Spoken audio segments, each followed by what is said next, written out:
Everyone. So এখন একটা জিনিস আমি যেটা দেখতে পাচ্ছি, ইডব্লিউএস আর ওবিসি ক্যান্ডিডেটস, ঠিক আছে? ইডব্লিউএস ওবিসি ক্যান্ডিডেটসের মধ্যে যারা সার্টিফিকেট প্রিপেয়ার করাতে পারছিস, যারা সার্টিফিকেট মানে জেনারেট করাতে পারছিস, প্রডিউস করাতে পারছিস ওদের এসডিও অফিস থেকে, খুবই ভালো কথা, তোরা সেফ জোনে আছিস। কিন্তু ম্যাক্সিমাম এডব্লিউএস আর ওবিসি ক্যান্ডিডেট স্টুডেন্টসরা সার্টিফিকেট বার করাতে পারছে না। এটা একটা ডিসঅ্যাডভান্টেজ আছে, ঠিক আছে? আর ডিসঅ্যাডভান্টেজটা এই জন্যই কারণ সার্টিফিকেটটাই আসছে না, তাহলে আলটিমেটলি ওরা যে ফার্স্ট রাউন্ডে যদি ওরা ডকুমেন্ট ভেরিফিকেশনে যায়, ওদের সিট ক্যান্সেল হয়ে যাবে, তার পরের রাউন্ডে তাদেরকে জেনারেল ক্যাটাগরি হিসেবে এবার লড়তে হবে, ঠিক আছে?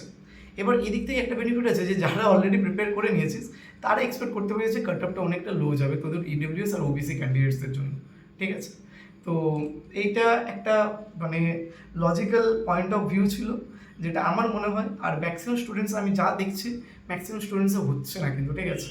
আর দেখ, হচ্ছে না মানে কি আমরা ট্রাই করবো না, ট্রাই করতে থাকবি। আর ইমেল একটা পাঠিয়ে দে তোদের এসডিও অফিসে, যে যার রেসপেক্টিভ যে এসডিও অফিস আছে ওইখানকার এই অফিসিয়াল ইমেল আইডিতে একবার মেল করে দে। আশা করছি কিছু না কিছু হেল্প পাবে, ঠিক আছে?